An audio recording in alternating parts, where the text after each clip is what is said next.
I'm not convinced that it's a Republican issue, right? I think the left is as fired up about Donald Trump being terrible as we are about government overregulation and overreach. Marxism. Oh, yeah.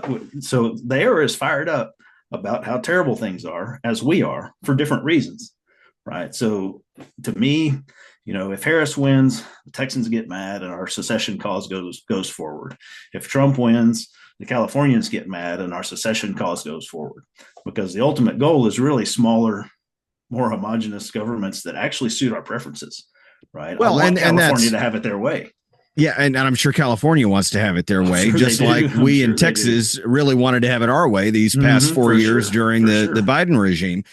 Can one side win the argument? Can one side move the needle to where the other side finally acquiesces and sort of understands that we're never going to be a woke Marxist country? Or perhaps on the other hand, if they got control, which is what I was afraid may happen prior to last week, just how far are they going to take it? They've already completely weaponized the justice system, lawfare, going after people they disagree with, using the so-called wheels of justice to do that. What would you say, Jason, is the best next step forward?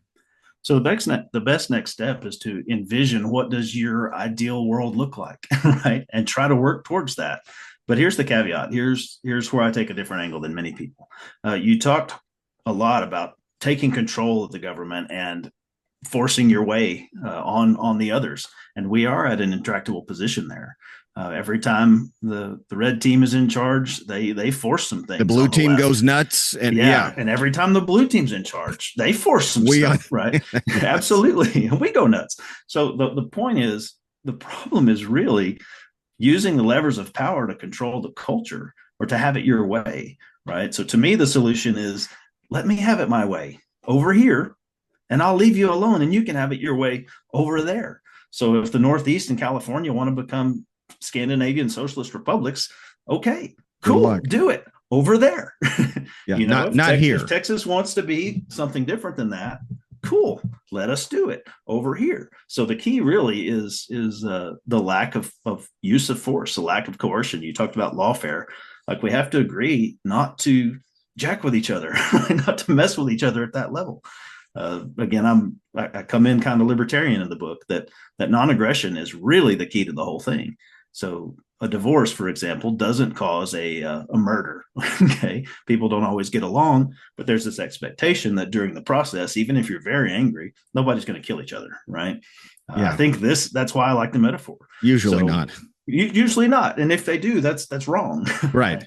But in this case, the first thing the left will say is, well, how'd that work out for you last time? We already had a civil war. Yeah. Well, that's the same argument as saying, well, I beat you last time you tried to leave, so I'm going to beat you again.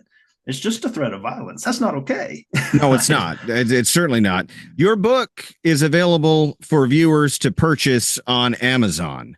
The book is. Is there another? Go ahead. So if you think Jeff Bezos needs another yacht, Amazon is a perfectly good place to get that. I would like you to get it from me at national-divorce.com. We'll put that up on the screen for viewers. So national-divorce.com or Amazon if you want an electronic Kindle version.